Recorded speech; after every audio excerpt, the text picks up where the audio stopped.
True and False Manliness by James Freeman Clarke, 1886. Manliness means perfect manhood, as womanliness implies perfect womanhood. Manliness is the character of a man as he ought to be, as he was meant to be. It expresses the qualities which go to make a perfect man: truth, courage, conscience, freedom, energy, self-possession, self-control. But it does not exclude gentleness, tenderness, compassion, modesty. A man is not less manly, but more so because he is gentle. In fact, our word gentleman shows that a typical man must also be a gentleman. By manly qualities the world is carried forward.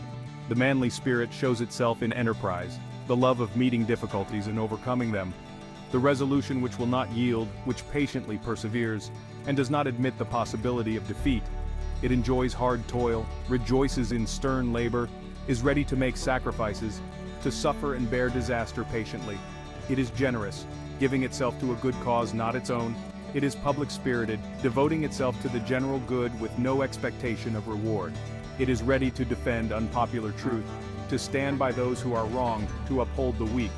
Having resolved, it does not go back but holds on through good report and evil, sure that the right must win at last. And so it causes truth to prevail, and keeps up the standard of a noble purpose in the world. But as most good things have their counterfeits, so there is false manliness which imitates these great qualities, though at heart it is without them. Instead of strength of will, it is only willful. In place of courage, it has audacity. True manliness does what it believes right. False manliness does what it chooses to do. Freedom to one means following his own convictions of truth. To the other it means thinking as he pleases and doing as he likes. The one is reverent, the other rude. One is courteous, the other overbearing. One is brave, the other foolhardy. One is modest, the other self-asserting. False manliness is cynical, contemptuous, and tyrannical to inferiors. The true man has respect for all men, is tender to the sufferer, is modest and kind. The good type uses its strength to maintain good customs, to improve the social condition, to defend order. The other imagines it to be manly to defy law, to be independent of the opinions of the wise, to sneer at moral obligation, to consider itself superior to the established principles of mankind. A false notion of manliness leads boys astray. All boys wish to be manly, but they often try to become so by copying the vices of men rather than their virtues. They see men drinking, smoking, swearing, so these poor little fellows sedulously imitate such bad habits, thinking they are making themselves more like men. They mistake rudeness for strength, disrespect to parents for independence. They read wretched stories about boy brigands and boy detectives and fancy themselves heroes when they break the laws and become troublesome and mischievous. Out of such false influences the criminal classes are recruited. Many a little boy who only wishes to be manly becomes corrupted and debased by the bad examples around him and the bad literature which he reads. The cure for this is to give him good books that show him truly noble examples from life and history, and make him understand how infinitely above this mock manliness is the true courage which ennobles human nature.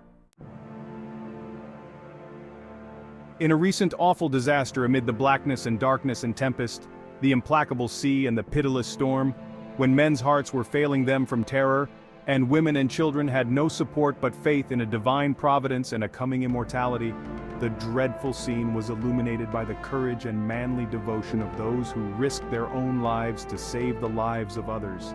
Such heroism is like a sunbeam breaking through the tempest. It shows us the real worth there is in man.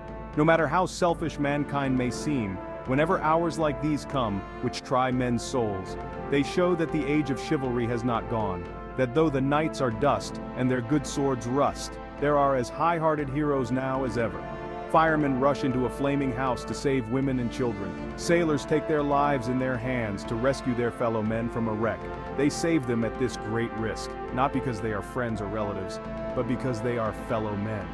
Courage is an element of manliness. It is more than readiness to encounter danger and death, for we are not often called to meet such perils. It is everyday courage which is most needed, that which shrinks from no duty because it is difficult, which makes one ready to say what he believes when his opinions are unpopular, which does not allow him to postpone a duty but makes him ready to encounter it at once. a courage which is not afraid of ridicule when one believes himself right, which is not the slave of custom, the fool of fashion. Such courage as this, in man or woman or child, is true manliness. It is infinitely becoming in all persons. It does not seek display. It is often the courage of silence no less than speech. It is modest courage, unpretending though resolute. It holds fast to its convictions and principles whether men hear or whether they forbear. Truthfulness is another element of true manliness. Lies usually come from cowardice because men are afraid of standing by their flag, because they shrink from opposition, or because they are conscious of something wrong which they cannot defend and so conceal. Secret faults, secret purposes, habits of conduct of which we are ashamed, lead to falsehood, and falsehood is cowardice. And thus, the sinner is almost necessarily a coward. He shrinks from the light, he hides himself in darkness. Therefore, if we wish to be manly, we must not do anything of which we are ashamed. He who lives by firm principles of truth and right, who deceives no one, injures no one, who therefore has nothing to hide, he alone is manly. The bad man may be audacious, but he has no true courage. His manliness is only a pretense, an empty shell, a bold demeanor with no real firmness behind it. True manliness is humane. It says, "We who are strong ought to bear the infirmities of the weak." Its work is to protect those who cannot defend themselves, to stand between the tyrant and the slave, the oppressor and his victim.